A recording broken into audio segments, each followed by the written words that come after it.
কেমন আছেন? সব সময় বলুন, আছি ভালো, আছি বর্তমানে, আছি সত্যে। তাহলে আপনি দিন দিন ভালো হতে থাকবেন। আসুন আজকের বর্তমান সময় নিয়ে দু চারটি কথা বলি। আমাদের দেশে বিভিন্ন সময়ে বিভিন্ন শব্দ চাউর হয়ে যায়। এই যেমন ধরেন 1-11-এর সময় চালু হয়েছিল লেভেল প্লেয়িং ফিল্ড। তারপরে চালু হয়েছিল অগ্নি সন্ত্রাস। বাংলাদেশে এক একটা আন্দোলন আসে, সেই জোয়ারের সাথে সাথে নতুন নতুন শব্দ নতুন নতুন শব্দ চয়ন শুরু হয়। 5ই আগস্টের যে বিপ্লব হলো, এটা ছাত্র বিপ্লব বলেন, জনবিপ্লব বলেন, যেটাই বলেন না কেন, একটা কিছু তো হয়েছে 5ই আগস্ট। হওয়া নিয়ে কথা। অনেক দিন ধরে একটা জিনিস জমেছিল, জমতে জমতে জমতে জমতে 5ই আগস্টে আউটবাস্ট করেছে। কেউ মানেন আর না মানেন তাতে কিছু আসে যায় না, যেটা ঘটেছে সেইটা আমি বললাম। 5ই আগস্টের পরে নতুন অন্তর্বর্তীকালীন সরকার ক্ষমতায় এসছে। এরপরে নতুন একটি শব্দ আবার চাউর হয়েছে, সেটি হচ্ছে সংস্কার। সংস্কার চাই। অন্তর্বর্তীকালীন সরকার বলছে সংস্কার চাই, বিভিন্ন দল বলছে সংস্কার চাই। খুব ভালো কথা, সংস্কার চাচ্ছি আমরা, কিন্তু কিসের সংস্কার চাই? কি গণতন্ত্রের সংস্কার চাই, নাকি রাজতন্ত্রের সংস্কার চাই, না ক্ষমতা গ্রহণের সংস্কার চাই? কিসের সংস্কার? সংস্কার করতে হলে 71 থেকে 2024 সাল পর্যন্ত যে সমস্ত সরকার রাষ্ট্র ক্ষমতায় এসেছিল, তারা কেন ক্ষমতা থেকে সরে গেল, কেন পতন হলো, এবং বিভিন্ন সময় বিভিন্ন আন্দোলন হয়েছে। বেশিরভাগ সরকারের পতন হয়েছে আন্দোলনের মাধ্যমে। আমি নাম বললাম না, তাতে অনেকের হয়তো মনে কষ্ট লাগতে পারে। আপনি বাংলাদেশের ইতিহাস দেখেন, স্বাধীনতা যুদ্ধের পর থেকে 2024 সাল পর্যন্ত বেশিরভাগ সরকার ক্ষমতার থেকে সরে গেছেন বিভিন্ন আন্দোলনের মাধ্যমে। কেহ কেহ আন্দোলনের মাধ্যমে সরে গেছেন কি একেবারে পালিয়ে গেছেন, তল্পি তল্পা সহ একেবারে একেবারে শতভাগ সংসদ সহ পালিয়ে গেছে। তো এই যে সংসদ থেকে পালিয়ে যাওয়ার, সংসদ বর্জন করা, তারপরে সরকার স্বৈরাচার হয়ে ওঠা, তারপরে জাতির পিতার স্কাল্পচার ভাঙা, এই যে বিভিন্ন ধরনের এই যে ঘটনা আমরা দেখে আসছি, এর মূলে আসলে সমস্যাটা কোথায়? সেই সমস্যা কিন্তু কেহ বলে না, সমস্যার কথা কেহ বলে না। তার কারণ হচ্ছে একটাই, সেটা হচ্ছে যে সরকারি ক্ষমতায় যাবে সেই সরকারই ওই কাজটা করবে। ওইটা এমন একটা মজার জিনিস, এমন একটা নেশার জিনিস, ওইটা ছাড়া যায় না।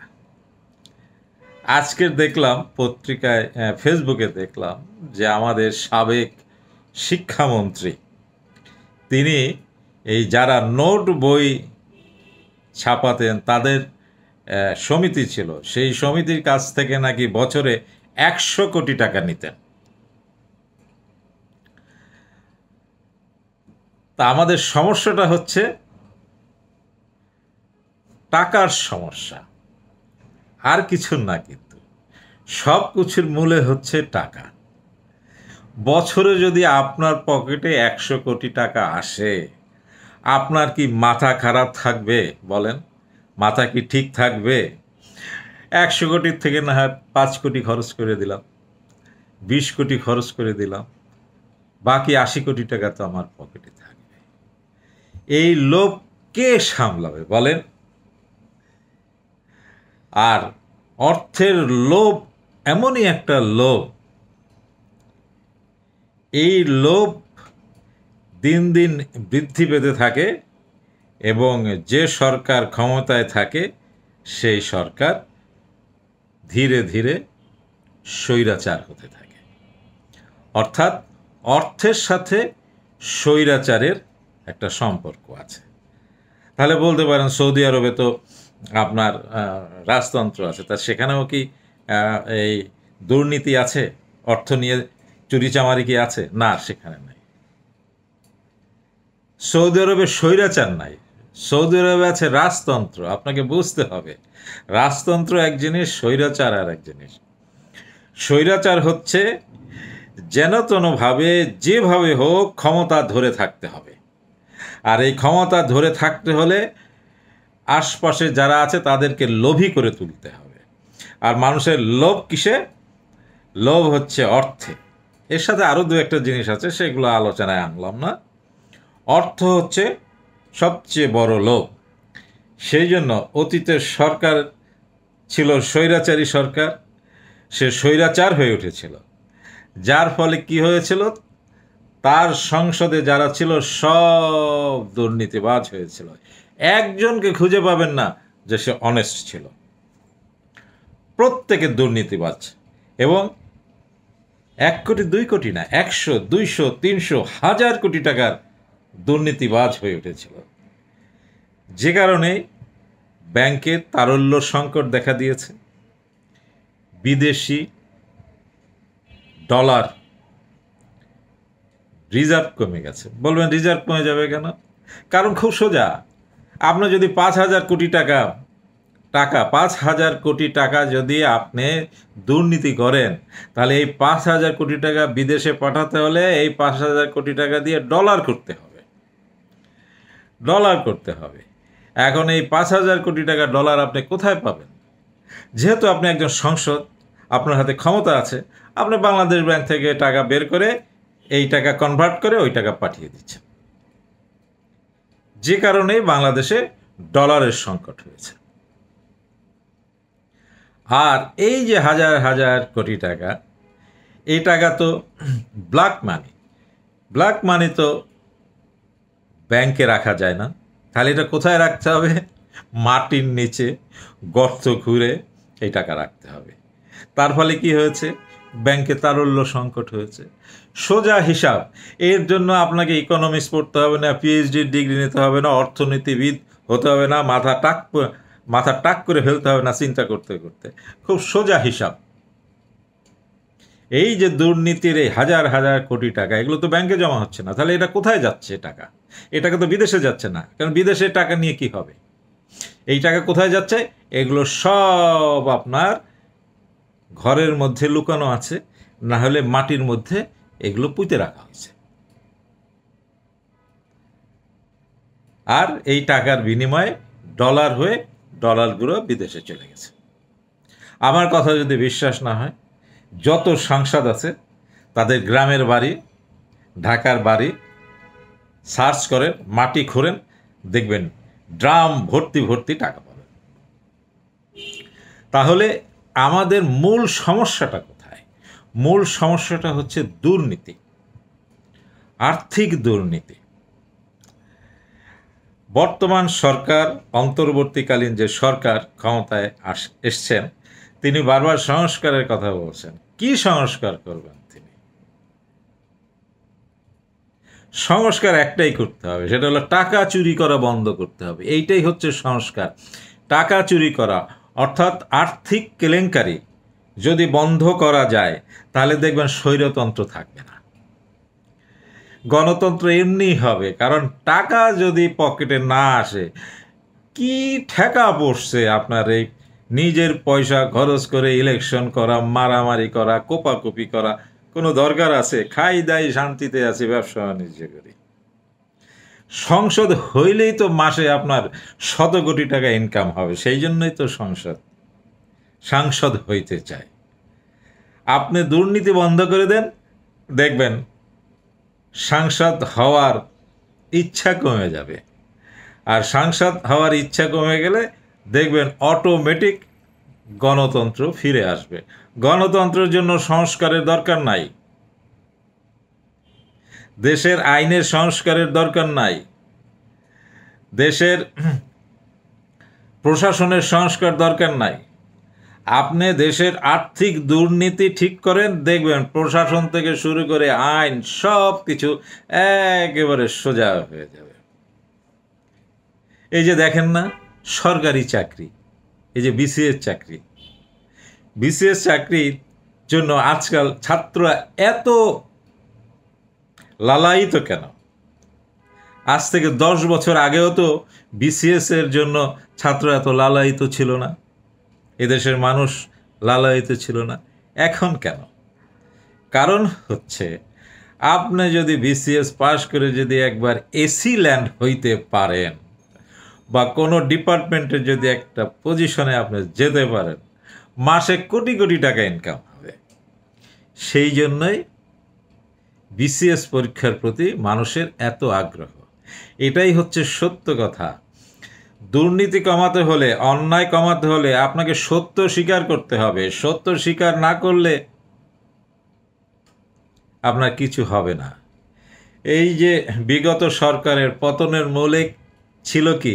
দুর্নীতি, পাশাপাশি দুর্নীতিকে অস্বীকার করা। স্বীকার করতো না, ভুল হচ্ছে স্বীকার করতো না। অর্থাৎ আমার সব ঠিক, জনগণ সব বেঠিক। সেই জন্য বর্তমান সরকারকে সংস্কার করতে হবে। শুধুমাত্র দুর্নীতি দুর্নীতি দুর্নীতি। আপনার আগামীতে যে সরকার ক্ষমতায় আসবে, আপনি কি মনে করেন যে সে একেবারে সহি শুদ্ধ হবে? মোটেও না। কারণ যারা ক্ষমতায় আসবেন তারা অতীতেও ক্ষমতায় ছিলেন, তাদের নামে কেলেঙ্কারি আছে, খাম্বা কেলেঙ্কারি আছে, 10 ট্রাক অস্ত্রের কেলেঙ্কারি আছে, এগুলো তো আমরা জানি সব। তেনারা ক্ষমতায় যদি আসেন তাহলে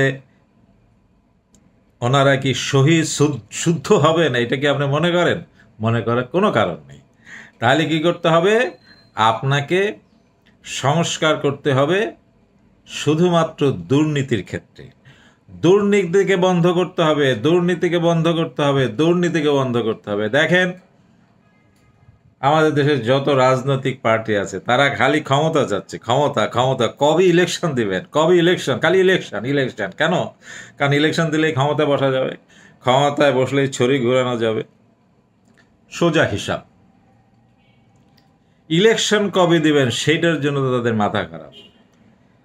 দুর্নীতি বন্ধ করতে হবে, স্বজনপ্রীতি বন্ধ করতে হবে। তার জন্য কি সংস্কার করতে হবে এইটা নিয়ে কিন্তু ওই ফখরুল সাহেবও কিছু বলেন না, ওই জাতীয় পার্টিও কিছু বলেন না, কেউই কিছু বলেন না। চুপচাপ।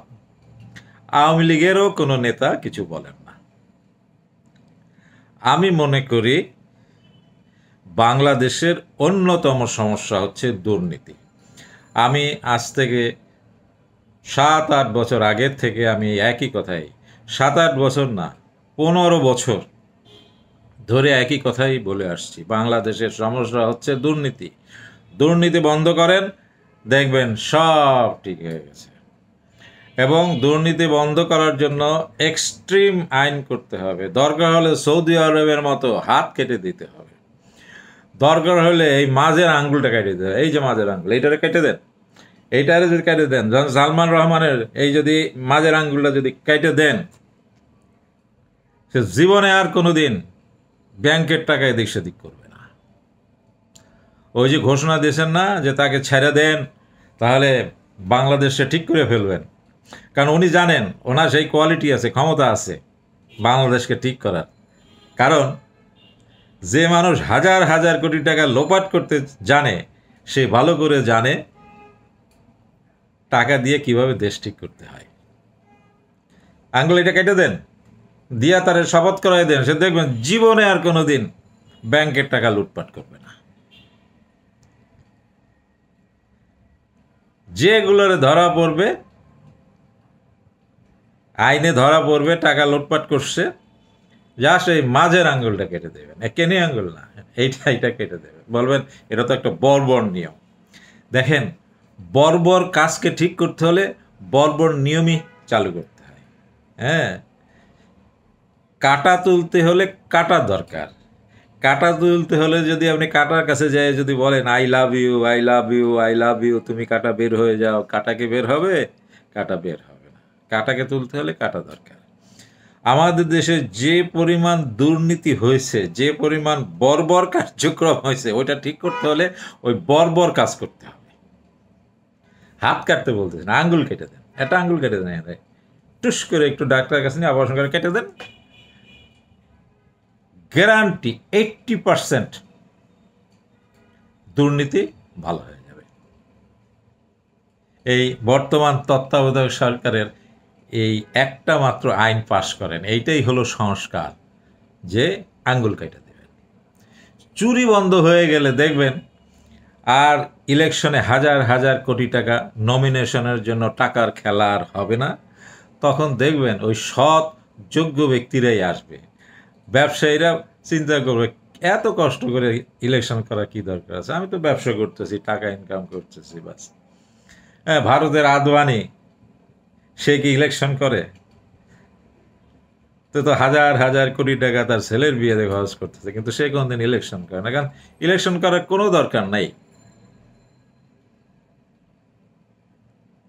সেই জন্য আমি বলছি যে আপনি, অর্থাৎ বর্তমান তত্ত্বাবধায়ক সরকার, আমি অনুরোধ করব যে দুর্নীতি বন্ধের আইন করেন, এইটাকে সংস্কার করেন, তাহলে দেখবেন দেশ অটোমেটিকলি ভালো হতে থাকবে, ভালো হতে থাকবে, ভালো হতে থাকবে। আজ এ পর্যন্তই। সবসময় ভালো থাকুন। বলুন আছি ভালো, আছি বর্তমানে, আছি সুস্থ।